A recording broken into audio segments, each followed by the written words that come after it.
Bonjour mes amis. Bonjour prof. Bonjour prof. Cette vidéo est consacrée au triomphe de la génétique, au service de la police scientifique, la généalogie, l'histoire des mouvements des populations, et de la confirmation de la théorie de l'évolution. La génétique, et la généalogie génétique, utilisent l'ADN, qui se trouve partout dans les cellules du corps, sauf dans les globules rouges, même dans l'os, ce qui permet d'identifier même des corps en décomposition.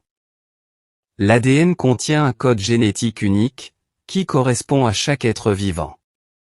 Ce code génétique utilise un alphabet de 4 lettres A, T, C, G.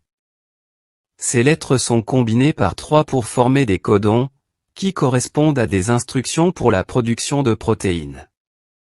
C'est comme si chaque être vivant est un livre unique écrit en utilisant ces 4 lettres comme alphabet. La génétique, et la généalogie génétique, sont largement utilisées aujourd'hui au service de la police scientifique, celui du mouvement des populations sur la planète, et comme preuve de la parenté entre les êtres vivants. Des méthodes et des exemples prouvés ont été relatés dans la littérature et la presse. En voici 3 cas de crimes résolus grâce à l'ADN longtemps après les faits. Le premier cas est une affaire en France. 18 ans après les faits, en 2013, l'ADN a permis de relier le meurtre dans l'Isère d'une fille de 10 ans, Saïda Berche, tuée en 1996, à son bourreau Georges Pouille, qui a été identifié, jugé et condamné à 30 ans de réclusion criminelle. Le deuxième cas est celui du tueur du Golden State, également connu sous les noms de Visalia Ransacker, East Area Rapist et Original Night Stalker. C'est un tristement célèbre tueur en série américain qui a sévi dans les années 1970 et 1980. Son véritable nom est Joseph DeAngelo. Ces crimes ont été commis entre 1974 et 1986 en Californie. Il s'introduisait dans les maisons pendant la nuit, attaquait ses victimes, souvent des couples, les ligotait et les menaçait avec une arme. Il commettait des vols, des agressions sexuelles et des meurtres. Après des décennies d'enquêtes infructueuses, DeAngelo a été arrêté en 2018 grâce à une avancée majeure dans la généalogie génétique. Les enquêteurs ont comparé l'ADN retrouvé sur les scènes de crime à des bases de données généalogiques en ligne, et ils ont ainsi pu identifier des parents éloignés de DeAngelo, puis remonter à lui. Cette technique révolutionnaire consiste à comparer l'ADN d'un suspect inconnu à des bases de données généalogiques. En identifiant des parents éloignés, les enquêteurs peuvent retracer un arbre généalogique et ainsi identifier le suspect dans cet arbre généalogique. Dans l'affaire de DeAngelo, les enquêteurs ont utilisé la base de données GEDmatch. Elle permet aux utilisateurs de télécharger leurs résultats d'ADN à des fins généalogiques, mais elle peut également être utilisée par la police scientifique pour résoudre des crimes. L'arrestation de DeAngelo, qui a été condamné à perpétuité, a marqué un tournant dans l'histoire de la criminologie. Elle a démontré le potentiel de la généalogie génétique pour résoudre des affaires anciennes et a ouvert la voie à de nouvelles méthodes d'enquête. Le troisième cas est une célèbre affaire criminelle survenue en Suède en 2004. Le 19 octobre, dans la ville de Linköping, Muhammad Amour, 8 ans, et Anna-Lena Svensson, 56 ans, sont tués par arme blanche en pleine rue. Malgré des moyens d'enquête importants, l'affaire reste non résolue pendant 16 ans. Les autorités disposent d'un profil ADN du suspect, mais aucune correspondance n'est trouvée dans les bases de données de la police. Mais en 2020, une avancée décisive est réalisée grâce à l'intervention d'un généalogiste qui applique une méthode combinant analyse ADN et recherche généalogique. Cette démarche permet d'identifier Daniel Nyqvist, qui est par la suite arrêté et condamné. Comme dit précédemment, la génétique et la généalogie génétique sont des outils puissants utilisés pour résoudre des crimes et confondre des criminels. Voici comment elles fonctionnent. Premièrement, les enquêteurs collectent des échantillons biologiques, sang, salive, cheveux, sperme, etc., sur les scènes de crime, comme dans les cas cités précédemment. Ensuite, l'ADN est extrait des échantillons collectés. Puis un profil génétique unique est créé pour chaque individu à partir de l'ADN extrait. Ce profil est comparable à une empreinte digitale. Vient à la fin la comparaison du profil génétique à des bases de données d'ADN pour identifier des correspondances potentielles. Les bases de données d'empreintes génétiques constituent un outil puissant pour la police scientifique.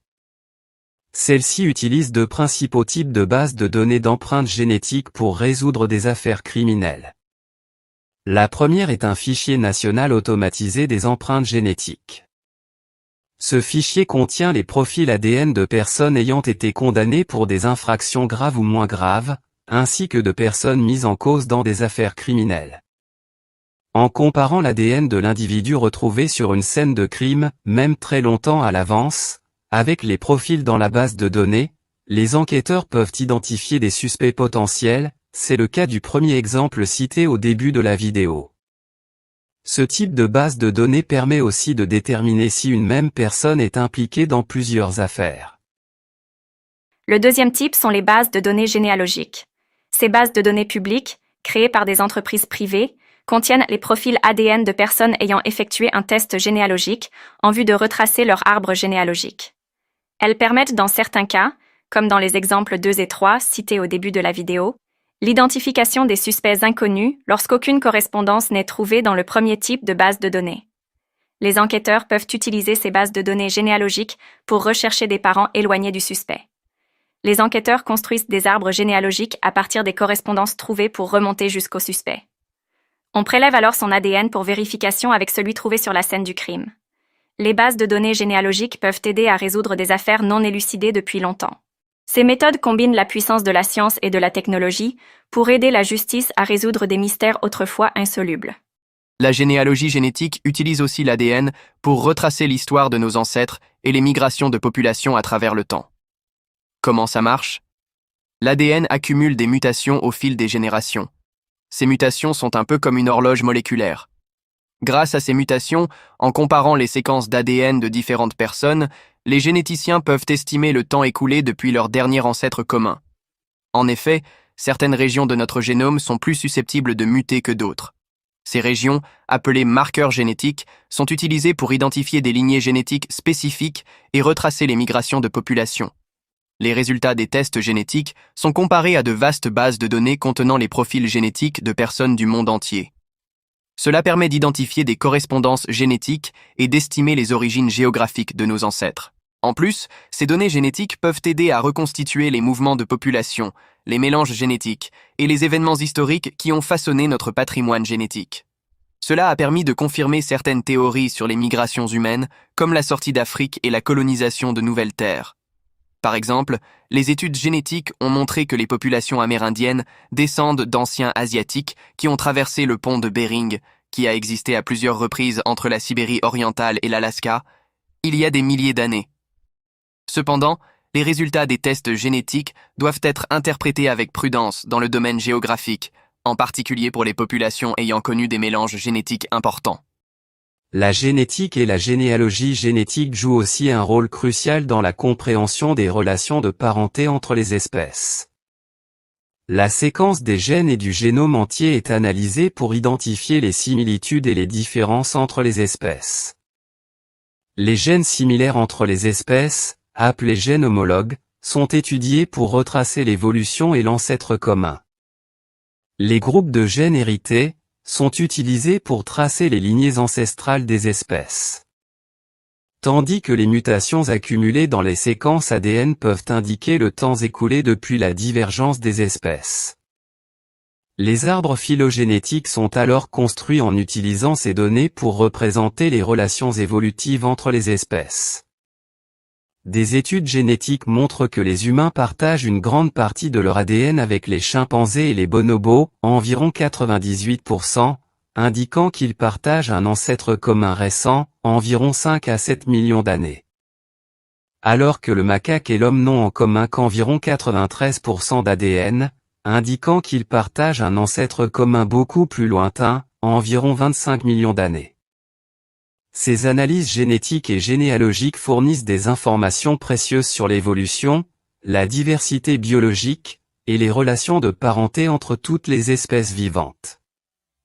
Les innombrables cas de liens de parenté entre humains résolus, et d'affaires criminelles élucidées par ces outils puissants que sont la génétique et la généalogie génétique, montrent bien que les résultats obtenus, qui confirment et valident la théorie de l'évolution des espèces, sont très fiables.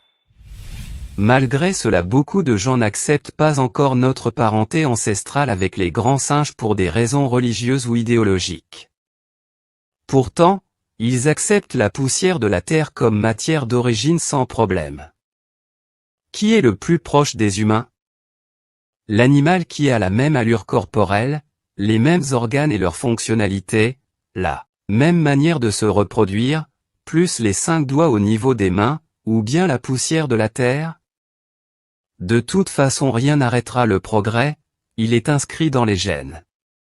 Merci d'avoir regardé cette vidéo jusqu'à la fin, et à bientôt avec un autre sujet.